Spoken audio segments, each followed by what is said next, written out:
Assalamualaikum warahmatullahi wabarakatuh. Perkenalkan, nama saya Zizkia Nurul Hatami. Saya dari MI1E. Di sini saya akan menjelaskan deduksi alami tentang logika matematika. Ada yang tahu tidak apa itu deduksi alami? Nah, di sini saya akan menjelaskan makna dari deduksi alami beserta aturan-aturan inferensinya. Nah, ayo ikut saya menjelaskan.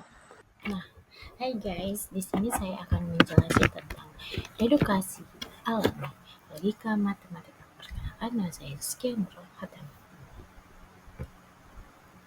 Ada pengantar. Deduksi alami adalah pembuktian validasi argumen menggunakan aturan deduksi atau inferensi dan hukum ekuivalen. Membuktikan dilakukan bertahap, langkah demi langkah sampai diperoleh formula yang sama dengan kesimpulan argumentasi. Diperoleh formula yang berlawanan negasi dari kesimpulan argumentasi tidak valid. Ditemukan formula yang sama atau berlawanan, maka tidak dapat ditentukan validasinya. Aturan inferensi. Modus ponens MP F implikasi G F G modus tollens F implikasi G negasi G dan hasilnya negasi F. Silogisme hipotesis F implikasi G G implikasi H dan F implikasi H. Silogisme disjungsi F disjungsi G negasi F dan hasilnya adalah G. Konjungsi F G hasilnya F konjungsi G. Dilema kontraduktif dan penambahan serta yang terakhir simplikasi. Kita masuk ke hukum dasar ekuivalen. Nah, di sini ada 10 hukum dasar ekuivalen. Hukum identitas, yang kedua hukum tautologi, yang ketiga hukum idempotensi, yang kelima hukum distribusi, yang keenam hukum De Morgan, yang 7 hukum absorption, 8 hukum komutatif, 9 hukum asosiatif, dan 10 hukum negasi kuantum. Nah, kita masuk ke contoh soalnya. Modus ponens. Contoh soalnya, jika masyarakat mematuhi protokol kesehatan, maka penularan virus dapat dihentikan. Jika P, maka Q. Nah, cara kerjanya, P, masyarakat mematuhi protokol, dan Q, penularan virus. Jadi, hasilnya adalah P, masyarakat mematuhi protokol. Kesimpulannya, maka virus dapat dihentikan.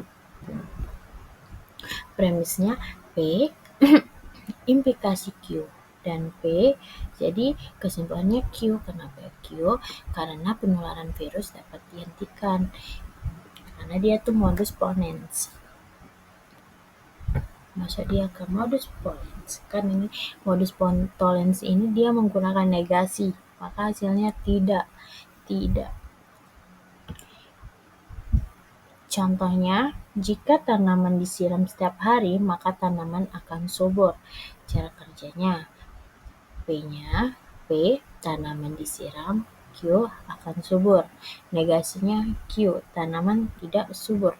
Kesimpulannya, maka itu tanaman akan mati. Premisnya, P implikasi Q. Hasilnya negasi Q dan kesimpulannya kenapa negasi P? Karena kan kalau tanaman tidak disiram setiap hari, maka tanaman akan gak bakal subur. Nah, jadi hasilnya adalah negasi P. Masuk dia ke silogisme. Premis 1, jika masyarakat mematuhi protokol kesehatan, maka penularan virus dapat dihentikan. Premis keduanya, jika penularan virus dapat dihentikan, maka kembali normal. Jika P, maka Q.